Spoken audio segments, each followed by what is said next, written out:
Radio Bref, l'effondrement.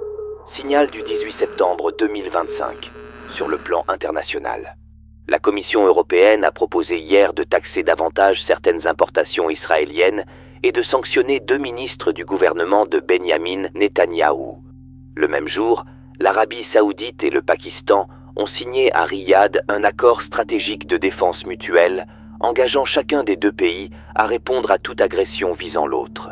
Cette annonce est intervenue 8 jours après les frappes israéliennes du 9 septembre contre le Hamas à Doha, qui ont ébranlé la région du Golfe. Parallèlement, l'armée israélienne a affirmé avoir éliminé Hussein Saïfo Sharif lors d'une frappe au Liban, en le présentant comme un trafiquant d'armes dirigeant des combattants en Syrie. À La Haye, un haut représentant qatari a rencontré la présidente de la Cour pénale internationale pour explorer des démarches légales contre Israël à la suite des frappes de Doha. Enfin, l'armée israélienne a poursuivi aujourd'hui ses bombardements et ses opérations terrestres dans la ville de Gaza, où elle a intensifié ses tirs d'artillerie et ses frappes aériennes pour tenter d'anéantir le Hamas. Durant la nuit passée, les forces spéciales ukrainiennes ont affirmé avoir frappé la raffinerie de Volgograd dans le sud de la Russie, provoquant l'arrêt du site selon des informations préliminaires. Un incendie a également été signalé à la raffinerie Gazprom de Salavat, à 1400 km du front, après une attaque de drones. L'armée ukrainienne a indiqué que 75 drones russes avaient été lancés cette nuit, dont 48 interceptés.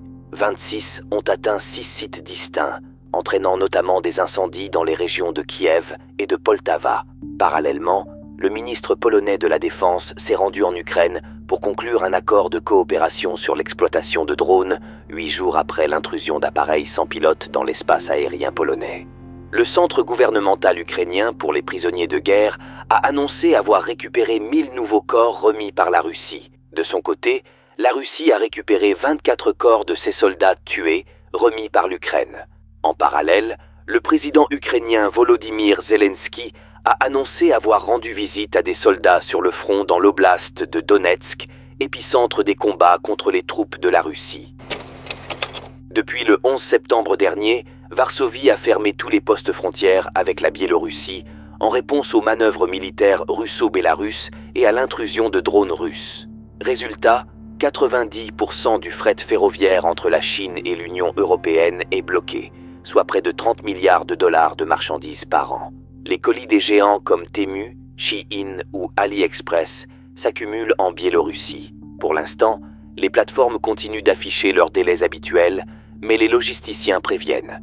Si la situation dure, les livraisons pourraient basculer vers le maritime, plus lent et plus cher, ou l'aérien, limité en capacité. Sur le plan national, aujourd'hui à 14 h, près de 11% des agents de la fonction publique d'État étaient en grève, principalement dans l'éducation nationale, selon des chiffres du ministère de la fonction publique. Le taux d'agents en grève est plus de 2 fois supérieur à celui du 10 septembre à l'appel du mouvement Bloquons tout. Dans les autres versants de la sphère publique, la mobilisation est globalement moins élevée.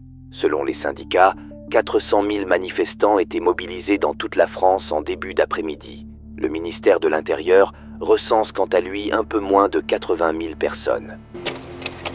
Et pour clore ce bulletin, rappelons cette mise en garde. Un peuple qui élit des corrompus, des renégats, des imposteurs, des voleurs et des traîtres n'est pas victime, il est complice. George Orwell. À tous de Roméo Bravo, fin de transmission.